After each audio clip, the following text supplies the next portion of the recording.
This is Tom Fox. I'd like to welcome you to the Compliance Week 2022 podcast series. Compliance Week is thrilled to be back 100% live and in person after 3 years apart. Back for its 17th year at Compliance Week National 2022, compliance, ethics, legal, and audit professionals will gain insights and make connections at the industry's premier cross-industry national compliance event, offering knowledge-packed, accredited sessions and take-home advice from the most influential leaders in the compliance community. In this podcast series, we will detail some of the speakers and what they will be discussing at the event and why they're attending Compliance Week 2022. I hope you will join me in attending this conference, and particularly this year when it's literally the first major compliance conference which will be held live since the pandemic began. We link to the conference in the show notes, and listeners to this podcast get a special discount, which is also listed in the show notes. I hope to see you in May at Compliance Week 2022. Today I have with me Nick and Gio Gallo, co-CEOs at Compliance Line. They talk about their dual presentations at Compliance Week and have some great reasons why you need to attend Compliance Week 2022 this year at the end of the podcast. Be sure and listen in to check out why you should attend. Hello, everyone. This is Tom Fox back for another episode. And today I'm thrilled to have with me the brothers Gallo. Yes, Gio and Nick are here to talk about their presentations. Gentlemen, first of all, welcome and thank you so much for taking the time to visit with me today. Hey, Tom, glad to be here. Yeah, thanks for having us, Tom. Always a pleasure. So you guys have changed your roles up a little bit at Compliance Line. Could you tell our audience what your current roles are? Nick, you want to start? Yeah, so I am chief servant still, but I've moved over the growth team, so all the outward-facing things that our company does, helping to grow our top line, grow our business. So marketing, webinars, sales, and client stuff. And then I've stepped into a role. The freshest part of my role is as CTO. So I'm leading our software development team. I think across compliance and ethics experts, software is playing a bigger and bigger role in people being successful and being able to get this big job done.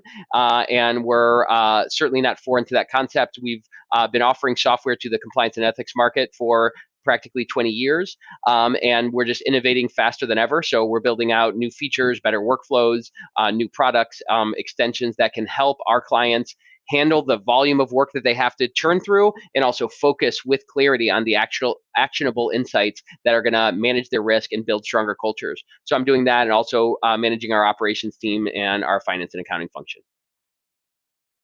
So at Compliance Week 2020, you guys have two different sessions. One is a panel discussion entitled Compliance ROI, Using the Force to Influence Your Organizations.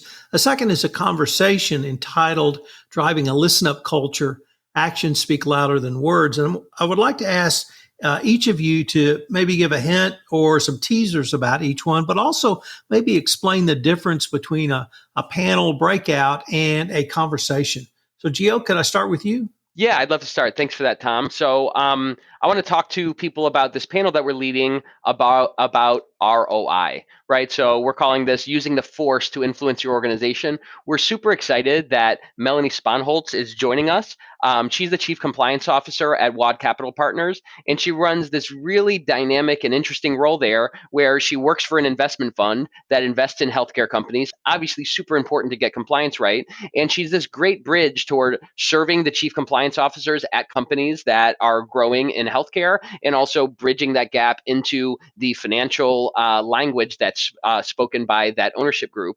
So she's joining us, and we connected more deeply at the last conference we were in person at, and she's been great at helping us think through and understand some of the challenges that are present for compliance leaders in kind of speaking this finance language. A lot of us in ethics and compliance kind of come from a regulatory or a legal background, and talking about return on investment and percentage increase on your capital and things like that. It's not really a natural language for us. And Melanie does a great job. She mentors the compliance officers. She runs masterminds on how to do that, and she has really become masterful at bridging the gap between here's where a company is in the compliance function and here's where it needs to go. Here's what the budget is and here's where the budget needs to grow. And if anybody coming to this conference cares about the budget in your compliance program, so raise your hand or jump in and leave a comment on the podcast.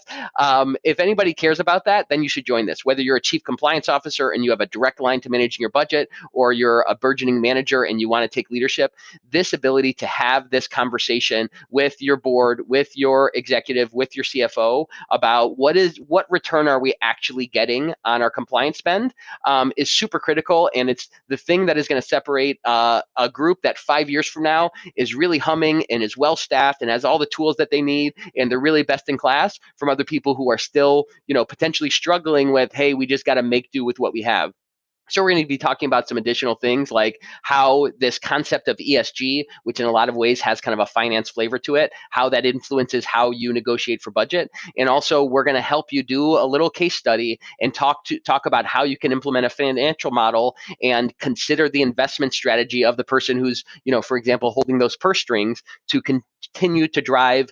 This is two things, and this is really critical in the conversation. You want to continue to drive higher the value that your compliance program is actually providing to the organization, but that only works when you also increase the recognition you get for actually driving that value. And just a little Easter egg for you, the key is to go beyond just talking about the lawsuits that you avoid and the regulatory fines that you avoid to make your case to say, hey, you know what? We need another $2,000 or $200,000 to hire these people and to run this program and to take this on and to buy the software.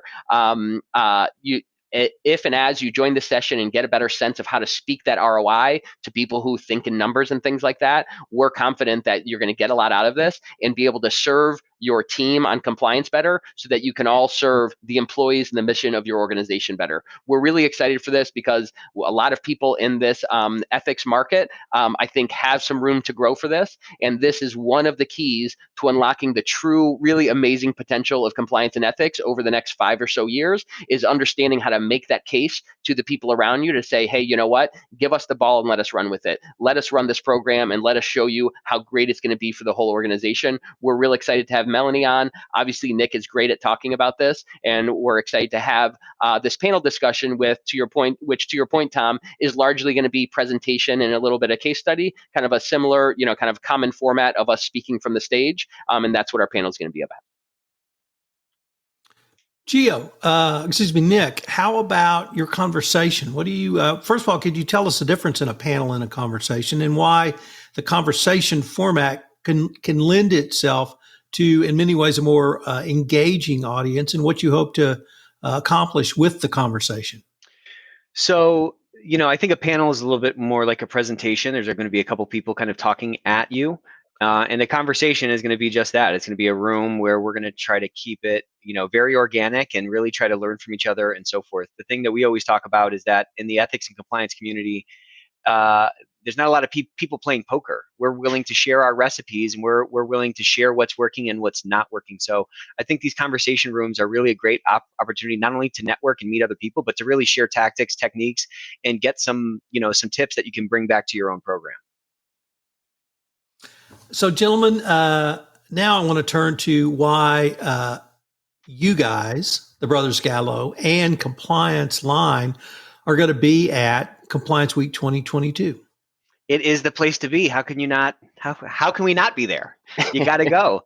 We want to go because first of all, we haven't been before.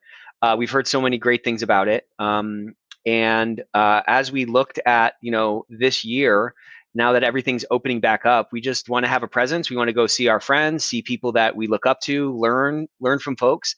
and really just continue to network. I mean, I talk about this all the time, Tom, and I think you and I resonate on this for sure.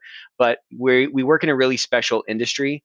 These are not like going to sales conferences or to in Chicago. If you go to the restaurant show, it's so cutthroat at these things. That's not the vibe at these things at all. It's very I don't know. I love the vibe at these kinds of conferences.